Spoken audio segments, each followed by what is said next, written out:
দর্শক বন্ধুরা, welcome back to my YouTube channel. বন্ধুরা, আমার ইউটিউব চ্যানেলে আপনাদের সকলকে স্বাগত জানাই। তো চলুন বিভিন্ন স্বনামধন্য পত্র পত্রিকায় প্রকাশিত কয়েকটি বিশেষ খবর দেখে নেওয়া যাক। ত্রিপুরা দর্পণে প্রকাশিত বিশেষ খবরটি হল, নীতি আয়োগ বৈঠকে গেলেন না নীতিশ কুমার। বিহারের মুখ্যমন্ত্রী নীতিশ কুমার যোগ দিলেন না নীতি আয়োগের বৈঠকে। এই নিয়ে তো একটু কানাঘুষো শুরু হয়ে গিয়েছে। কারণ এইবারের বাজেটে বিহারকে ঢেলে অনুদান দিয়েছেন মোদী সরকার। তারপরেও কেন নীতি আয়োগের বৈঠকে যোগ দিলেন না, তা নিয়ে চোখ চাওয়াচাওয়ি শুরু হয়ে গিয়েছে। তৃতীয় মোদী সরকারের প্রথম নীতি আয়োগের বৈঠকে ছিল শনিবার। রাষ্ট্রপতি ভবনে সকাল 10টা থেকে শুরু হয়েছিল বৈঠক। মমতা বন্দ্যোপাধ্যায় ছাড়া বিজেপি রাজ্যের কোনো মুখ্যমন্ত্রী যোগ দেননি এই বৈঠকে। সকলেই বাজেটে বঞ্চনার অভিযোগে বৈঠক বয়কট করেছেন। এদিকে নীতি আয়োগের বৈঠকে নীতিশের অনুপস্থিতি অনেকেরই নজরে পড়েছে। এত কিছু পাওয়ার পরেও কেন নীতিশ নিজে এলেন না, ডেপুটিকে পাঠিয়ে দিয়েছেন বৈঠকের জন্য। বিহারের দুই উপমুখ্যমন্ত্রী সম্রাট চৌধুরী এবং বিজয় কুমার সিনহা বৈঠকে যোগ দিয়েছিলেন। জানা গিয়েছে, নীতি আয়োগের বৈঠকে নাকি মূল এজেন্ডা ছিল পণ্ডিচেরির বাজেট নির্ধারণ করা। সেটা জানার পরেই নাকি বৈঠকে যোগ দিতে যেতে চাননি নীতিশ কুমার। তার মনে হয়েছিল এই বৈঠকে তার যোগ দেওয়ার খুব একটা প্রয়োজন নেই। তৃতীয়বার মোদী সরকার গঠনে সমর্থন দিয়েছে নীতিশের দল। জেডিইউ এবং টিডিপির সমর্থন নিয়েই এক প্রকার সরকার টিকিয়ে রেখেছে মোদী। নইলে একা বিজেপি সরকার গড়ার মতো সংখ্যাগরিষ্ঠতা পায়নি। বাজেটে তাই দুই শরিককে একেবারে ভরিয়ে দিয়েছে মোদী সরকার। সবচেয়ে বেশি অনুদান পেয়েছে বিহার। বন্যা নিয়ন্ত্রণ থেকে শুরু করে পর্যটন, সড়ক, সব দিক দিয়েই বিহারকে কোটি কোটি টাকা অনুদান দিয়েছেন মোদী সরকার। এদিকে এই দিনের বৈঠকে বিরোধী দলের একমাত্র প্রতিনিধি ছিলেন মমতা বন্দ্যোপাধ্যায়। আর কোনো বিজেপি রাজ্যের মুখ্যমন্ত্রী নীতি আয়োগের বৈঠকে যোগ দেননি। সকলেই নীতি আয়োগের বৈঠক বয়কট করেছেন। তাদের অভিযোগে ছিল বিজেপি রাজ্যগুলিকে বৈঠকে অবমাননা করা হয়েছে। কৃষকদের সঙ্গে বিশ্বাসঘাতকতা করেছেন মোদী, জিতেন্দ্র চৌধুরী। দিল্লির সংসদ ভবনে চলছে বাজেট অধিবেশন। অধিবেশনের দ্বিতীয় দিনেই আগামী অর্থ বছরের প্রস্তাবিত বাজেট পেশ করেছেন কেন্দ্রীয় অর্থমন্ত্রী নির্মলা সীতারামন। অর্থমন্ত্রীর প্রস্তাবিত বাজেট নিয়ে চলছে এখন সংসদে আলোচনা। শাসক দল প্রস্তাবিত বাজেটকে জনমুখী বাজেট বলে আখ্যায়িত করলেও বিরোধীরা তা মানতে নারাজ। বিরোধীদের দাবি, অর্থমন্ত্রীর প্রস্তাবিত এইবারের বাজেট জনবিরোধী। এই বাজেট কেন্দ্রীয় ধনীদের আরও সম্পদশালী করবে, বৈষম্য, বেকারি ও দ্রব্যমূল্য বৃদ্ধি ঘটাবে, এমনটাই অভিযোগ এনে শনিবার সারা রাজ্যে জনবিরোধী কেন্দ্রীয় বাজেটের বিরুদ্ধে প্রতিবাদী মিছিল ও সভা সংগঠিত করে রাজ্যের বিরোধী দল সিপিআইএম। দলের পশ্চিম জেলা কমিটির উদ্যোগে এই দিন আগরতলাতেও অনুষ্ঠিত হয়েছে বাজেটের বিরুদ্ধে মিছিল ও সভা। মেলার মাঠ স্থিত পার্টির জেলা কার্যালয় থেকে মিছিলটি বের হয়ে শহরের বিভিন্ন পথ পরিক্রমার শেষে এক পথসভায় মিলিত হয়েছেন।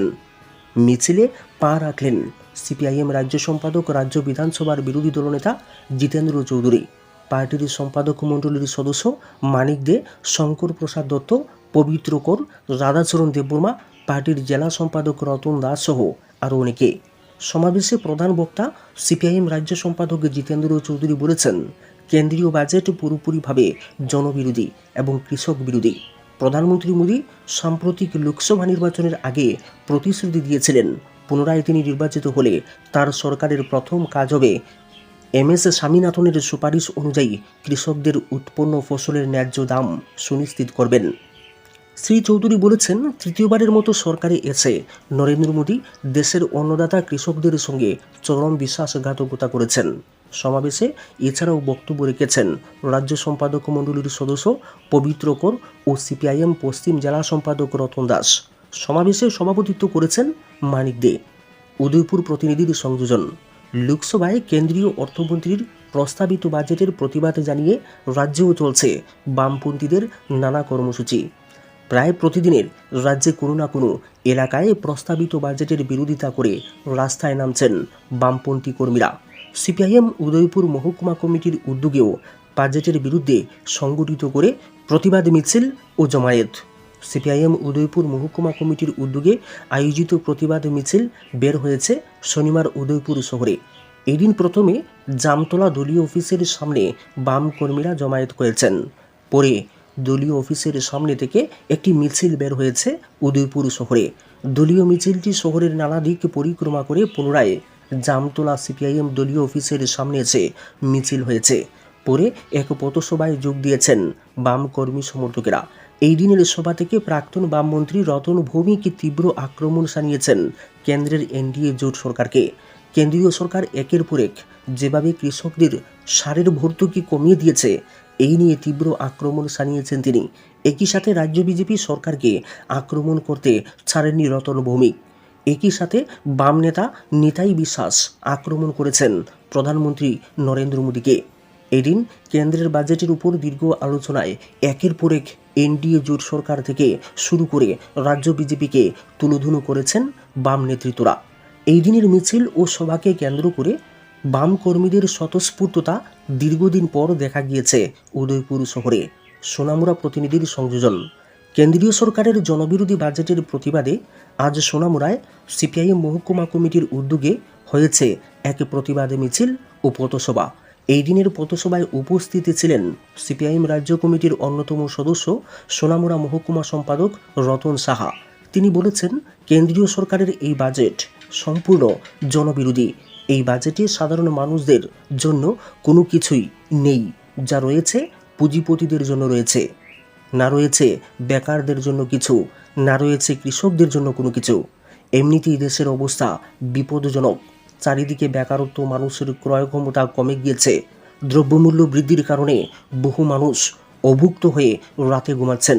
এই অবস্থায় এই বাজেট আরও বেশি মানুষকে বিপদের মুখে ঠেলে দেবে বলে দাবি করেছেন সিপিআইএম রাজ্য কমিটির অন্যতম সদস্য রতন সাহা।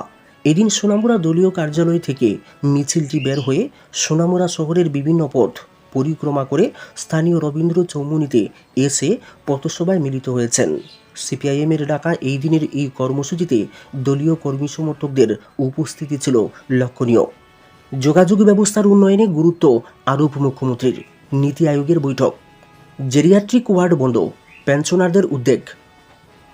মাত্র 9 মাসের মধ্যেই রাজ্যের একমাত্র জেরিয়াট্রিক মেডিসিন ওয়ার্ড বা বয়স্ক সেবা কেন্দ্রটি বন্ধ করে দেবার সংবাদে উদ্বেগ প্রকাশ করেছেন গভর্নমেন্ট পেনশনার্স অ্যাসোসিয়েশন ত্রিপুরা।